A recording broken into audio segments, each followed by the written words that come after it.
ما سألت. هذا حق كبار مو حق صغار.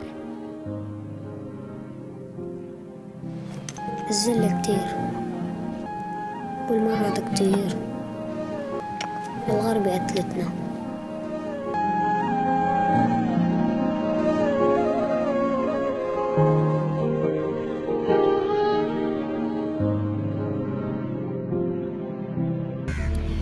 It's an honor and a joy to be here with my Urdu translation of my book Sürgün, Derbeder, in Urdu, from Cumhuri Publications. I think I'm one of the privileged Turkish writers who was translated to this beautiful language. My book is talking about many things, but maybe basically human rights, women's rights, kids' rights.